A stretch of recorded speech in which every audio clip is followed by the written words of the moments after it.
Hello everyone, বিথিশার রান্নাঘরে সবাইকে স্বাগত।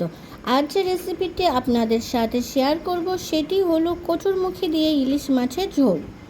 তার জন্য প্রথমে বাজার থেকে নিয়ে আসা ইলিশ মাছগুলোকে ভালোভাবে কেটে ধুয়ে পরিষ্কার করে রেখে দেব।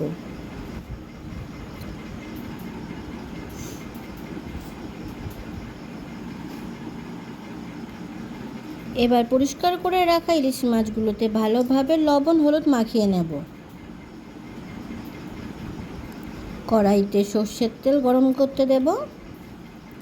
তেল গরম হলে লবণ হলুদ মাখানো ইলিশ মাছগুলো এক এক করে গরম তেলের মধ্যে দিয়ে দেব।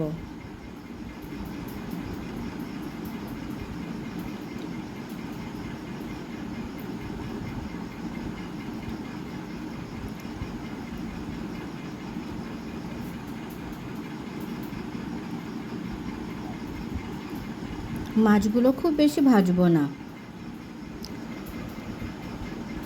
এক পিঠ হালকা ভাজা হলে মাছগুলোকে উল্টে দিয়ে অপর পিঠ ভাজতে দেব।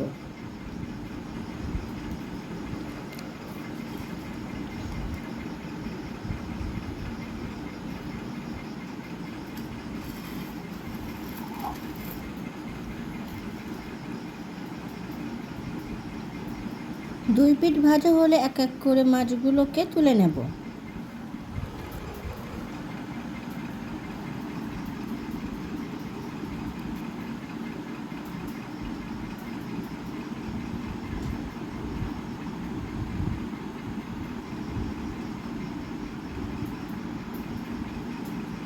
এবার গরম তেলে শুকনো লঙ্কা ও কালো জিরে ফোড়ন দেব।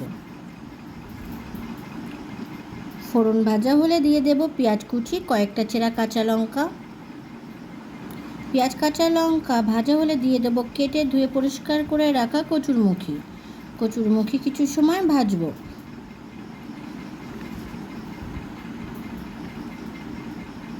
কচুরমুখী একটু ভাজা হলে দিয়ে দেব আদা বাটা, রসুন বাটা।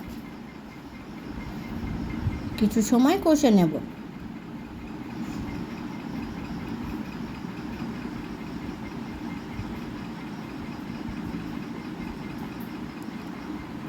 আদা রসুনের কাঁচা গন্ধটা চলে গেলে দিয়ে দেব পরিমাণ মতো লবণ, হলুদ, 1 চামচ জিরে গুঁড়ো, হাফ চামচ মরিচ গুঁড়ো, 1 চামচ ধনে গুঁড়ো, হাফ চামচ শুকনো লঙ্কার গুঁড়ো ও হাফ চামচ কাশ্মীরি লঙ্কার গুঁড়ো।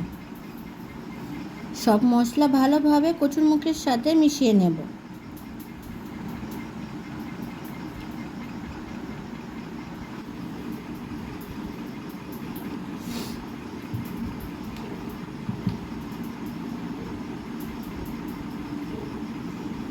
সামান্য জল দিয়ে দেব যাতে মশলাটা পুড়ে না যায়। কচুরমুখী ভালোভাবে কষা হয়ে গেলে দিয়ে দেব পরিমাণ মতো জল। ঢাকনা দিয়ে সিদ্ধ হতে দেব। কিছু সময় পর ঢাকনা খুলে দেখে নেব ঝোলটা ফুটছে কিনা। ঝোলটা ফুটতে শুরু করেছে, ঢাকনা দিয়ে আরও কিছু সময় ফুটতে দেব।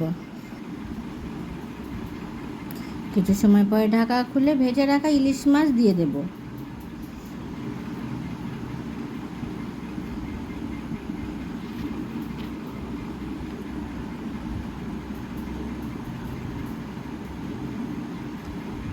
মাছগুলো ঝোলের সাথে মিশিয়ে আরও কিছু সময় ফুটতে দেব।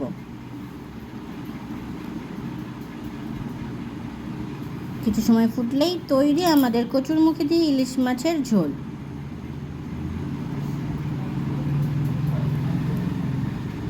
ভিডিওটি কেমন হয়েছে অবশ্যই কমেন্ট করে জানাবেন।